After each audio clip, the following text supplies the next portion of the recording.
Bapak Ibu, saya akan membuka pertemuan kita dengan sebuah pantun. Pergi ke hutan di pagi hari, melihat kera memakai dasi. Saudara-saudari, kita berjumpa lagi untuk membahas Laudato Si. Baik saudara-saudari yang terkasih, seperti pantun saya tadi, pada malam hari ini kita akan membahas tentang Laudato Si. Sebelumnya kita sudah membahas bab 1, bab 2, dan sekarang ini kita akan membahas bab 3. Bab 3 ini temanya adalah akar manusiawi krisis ekologis. Dan ini terdiri dari 3 bagian. Bagian pertama itu tentang teknologi. Titik 2, kreativitas dan kuasa. Kemudian yang bagian kedua adalah globalisasi paradigma teknokratis. Dan bagian ketiga adalah krisis dan efek antroposentrisme. Oke, langsung saja pada bagian pertama yaitu tentang teknologi, kreativitas, dan kuasa. Kita sedang dalam masa perkembangan teknologi yang cepat dan canggih. Perkembangan yang paling mencolok mulai dari mesin uap, kereta api, telegraf, listrik, dan juga pesawat terbang, industri kimia, obat-obat modern, teknologi informasi, dan baru-baru ini adalah revolusi digital, robot, bioteknologi, dan yang terakhir adalah nanoteknologi.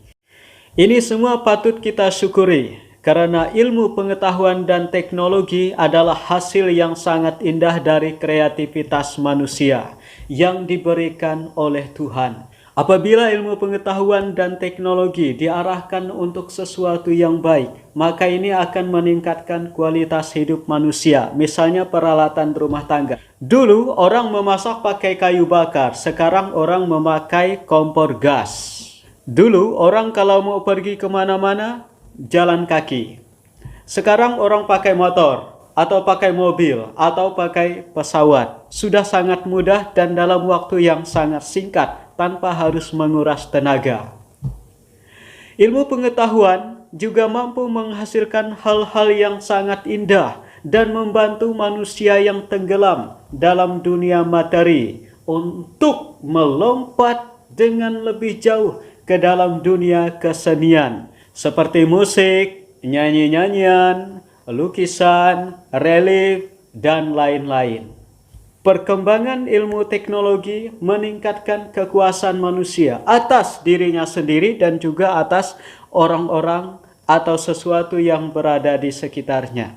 Oleh sebab itu, kekuasaan ini mesti disertai dengan tanggung jawab, nilai-nilai, dan ketajaman hati nurani untuk membedakan yang baik dan yang buruk. Bila hal ini tidak ada, maka besar kemungkinan manusia akan salah menggunakan kekuasaannya. Sebagai contoh, nuklir yang seharusnya digunakan untuk memudahkan para tim medis untuk mendeteksi suatu penyakit, tetapi sering digunakan sebagai salah satu alat untuk perang. Atau media sosial yang harusnya digunakan untuk memudahkan komunikasi, untuk berbagi sukacita, kebersamaan, tetapi sering digunakan untuk menipu, sering digunakan untuk menyebarkan berita-berita bohong atau ujaran kebencian. Jadi saudara-saudari yang terkasih, teknologi itu seakan-akan bermata dua. Di satu sisi, dia sangat efektif untuk membantu dan meningkatkan kualitas hidup manusia. Tetapi di sisi lain bisa membahayakan, bahkan memusnahkan kehidupan manusia dan alam sekitarnya. Nah, ini tergantung kepada siapa yang menguasai teknologi. Kalau orang yang menguasai teknologi ini adalah orang baik, puji Tuhan. Tapi kalau orang yang menguasai ini adalah orang yang jahat, orang yang suara hatinya tumpul, tidak memiliki tanggung jawab, dan memiliki nafsu untuk memuaskan keinginannya sendiri, maka ini akan sangat berbahaya. Oke, sekarang kita masuk ke bagian kedua dari bab 3, yaitu tentang globalisasi paradigma teknokratis. Manusia memandang alam hanya berdasarkan pandangan teknologi. Pandangan ini bersifat logis, rasional, mendekati, serta mengontrol, seolah-olah subjek itu berada di luar sesuatu yang belum terbentuk dan siap untuk membentuknya. Pandangan ini tidak memperjuangkan manfaat, fungsi untuk manusia atau untuk alam, tetapi lebih untuk memperjuangkan kekuasaan. Tujuannya adalah untuk menguasai alam, untuk menguasai manusia lain, individu lain di luar dirinya maupun kelompok lain yang menjadi pesaingnya. Campur tangan manusia terhadap alam untuk memeras alam, untuk mengambil keuntungan sebanyak-banyaknya tanpa memperdulikan kelangsungan alam. Alam diperas sehabis-habisnya, dan itulah sebabnya sekarang manusia dan alam itu tidak bisa bergandengan tangan lagi. Seakan-akan manusia dan alam itu seperti Tom and Jerry, bermusuhan, tidak pernah bisa ketemu. Kejadian yang baru saja terjadi, tanah longsor, banjir bandang, gunung meletus, gempa bumi, cuaca yang sangat sulit ditebak, mungkin suatu tanda bahwa alam itu tidak mau bersahabat dengan manusia lagi, karena manusia sudah merusak alam. Penting sekali di sini bahwa akar dari permasalahan di sini adalah manusia cenderung melihat realitas hanya dari satu pandangan saja, yaitu dari segi teknologi, tanpa mempedulikan pandangan-pandangan yang lain. Akibatnya, manusia tidak sungguh-sungguh melihat realitas yang ada di depannya. Ini mirip seperti seseorang yang tidak pernah ketemu dengan orang lain, misalnya si A. Tetapi dia sudah dikasih pandangan oleh si C. Si C mengatakan kepada saya, oh si A ini orangnya jelek dong, orangnya jahat, orangnya mudah tersinggung.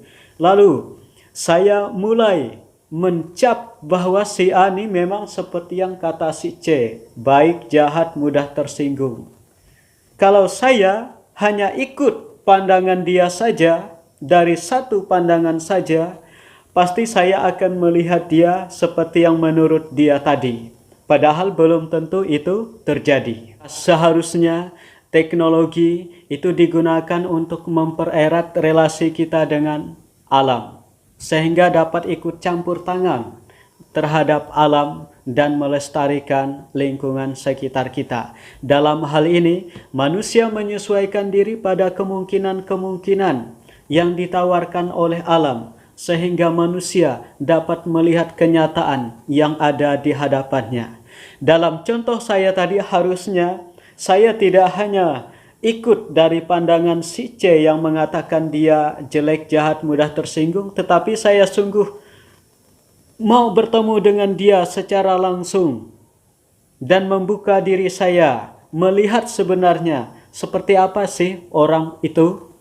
Maka ada kemungkinan bahwa pandangan teman saya si C ini adalah salah. Realitas yang ada selain bisa dilihat dari sudut pandang teknologi, kita juga bisa melihatnya dari sudut yang lain. Misalnya dari sudut pandang etika, dari sudut pandang filsafat, dari sudut pandang teologi. Jika tidak, kemungkinan akan terjadi bahwa seorang anak tidak pernah menghargai orang tuanya karena tidak pernah belajar etika. Atau orang bermalas-malasan untuk memikir, cenderung lebih bertindak dulu daripada berpikir karena tidak pernah yang melihat sesuatu dari pikirannya sendiri atau dari segi filsafat. Atau orang cenderung berpikir, yang penting saya berbuat baik, yang penting saya tidak mengganggu orang, saya tidak perlu ke gereja. Kesalahan yang fatal lagi yang sering dilakukan oleh orang secara umum dan menganggap itu satu-satunya yang benar adalah manusia menganggap budaya ekologis adalah satu-satunya untuk menjawab kerusakan lingkungan yang ada. Iya, itu betul, tetapi tidak sepenuhnya betul. Sekali lagi, kita perlu cara yang lain, sudut pandang yang lain, cara pikir yang lain, kebijakan, program pendidikan, gaya hidup, spiritualitas yang membangun daya tahan terhadap pandangan teknokratis ini. Tidak cukup hanya dengan budaya ekologi saja orang dapat memecahkan masalah lingkungan yang ada. Budaya ekologis itu apa? Contohnya adalah membuang sampah pada tempatnya. Kemudian kalau berbelanja, kita membawa kantong sendiri. Atau menanam pohon di tanah yang sudah gundul. Selain itu, kita juga perlu pendidikan yang menekankan kepedulian lingkungan. Orang bisa saja hanya sekedar ikut budaya tadi, membuang sampah tempat padanya, belanja membawa kantong, kemudian apabila ada lahan yang gundul kita tanami pohon bisa saja, tetapi tanpa tahu tujuannya itu apa. Apa yang ada di balik itu? Kepedulian terhadap lingkungan mesti sudah menjadi pola pikir, sudah menjadi bentuk dari pendidikan, gaya hidup, dan juga spiritualitas. Nah, kita berkumpul bersama dalam katekese ini membahas Laudato Si adalah untuk menanamkan ekologis kecintaan terhadap alam melalui spiritualitas kita. Saudara-saudari yang terkasih, manusia memiliki kuasa untuk mengarahkan teknologi dan ilmu pengetahuan untuk sesuatu yang lebih baik. Bukan hanya untuk mengarahkan tetapi juga untuk mengontrol. Maka arahkanlah teknologi untuk kesejahteraan semua orang, kesejahteraan seluruh ciptaan, untuk sesuatu yang sosial, beretika, dan manusiawi. Kita tentu tidak mau balik ke masa batu, zaman batu, di mana semua teknologi serba susah, sangat sederhana. Tetapi kita pasti merindukan suasana seperti zaman batu, di mana kita sangat bersahabat dengan alam. Akhirnya saudara-saudari yang terkasih, sebagai kesimpulan bahwa teknologi yang berkembang pesat harus kita syukuri. Tetapi sebaiknya perkembangan teknologi itu juga harus disertai dengan kecintaan yang semakin besar dan mendalam kepada lingkungan dan alam sekitar. Maka dengan itu, baik manusia maupun alam akan tetap bergandengan tangan, akan tetap tak terpisahkan sebagai suatu sahabat seperti pada zaman penciptaan, di mana semuanya baik adanya. Kemuliaan kepada Bapa dan Putra dan Roh Kudus, seperti pada permulaan, sekarang, selalu, dan sepanjang segala abad. Amin.